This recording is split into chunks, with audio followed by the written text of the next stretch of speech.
Grandfather should be home soon, said 6-year-old Benny. He pressed his nose against the living room window.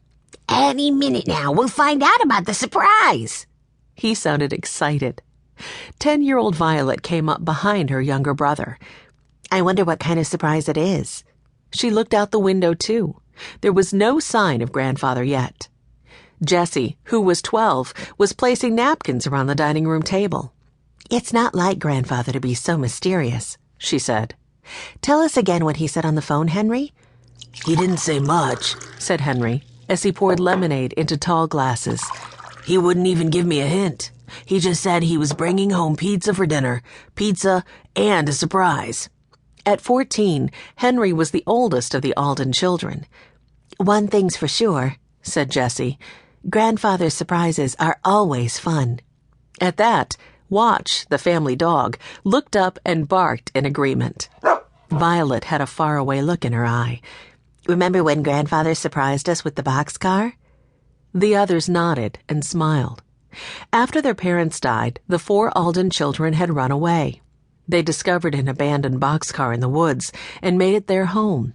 Then their grandfather, James Alden, found them and brought them to live with him in his big white house in Greenfield.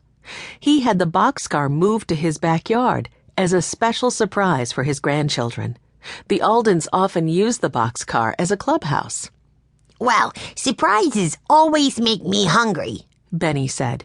I hope Grandfather gets a really big pizza. Oh, Benny, Jessie laughed.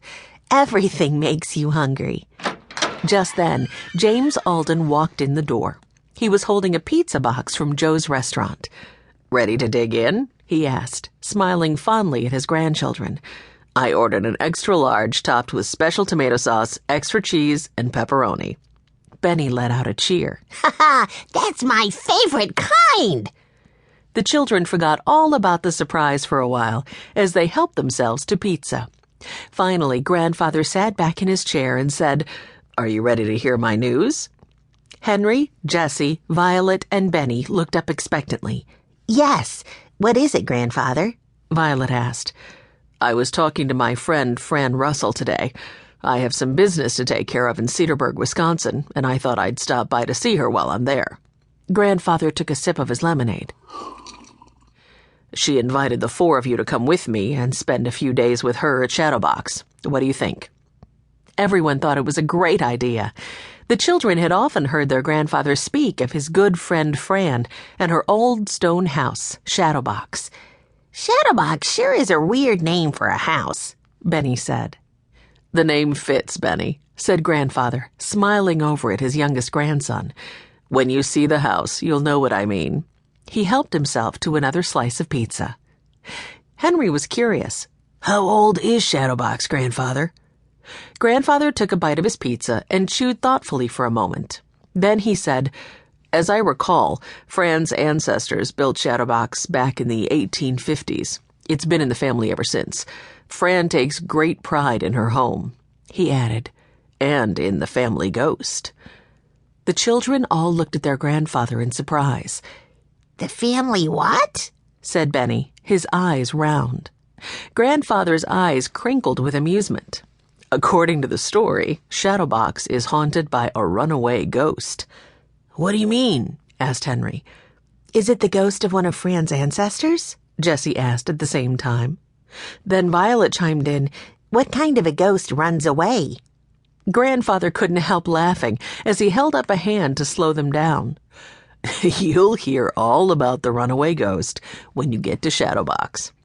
Benny wiped tomato sauce from his chin. Won't you tell us now? He pleaded. Grandfather shook his head. Fran loves to tell visitors about the family ghost. I don't want to spoil it for her. Benny was deep in thought. Do you think it's true? He said at last. Do you think Shadowbox is haunted? He sounded uneasy. I doubt it, Benny, Grandfather said. But Fran enjoys entertaining people, and a good ghost story is bound to get everyone's attention. It sure got our attention, said Henry. Benny nodded as he took the last bite of his pizza. I can't wait to hear more about it. Well, you won't have to wait long, Grandfather told him. Our flight leaves the day after tomorrow.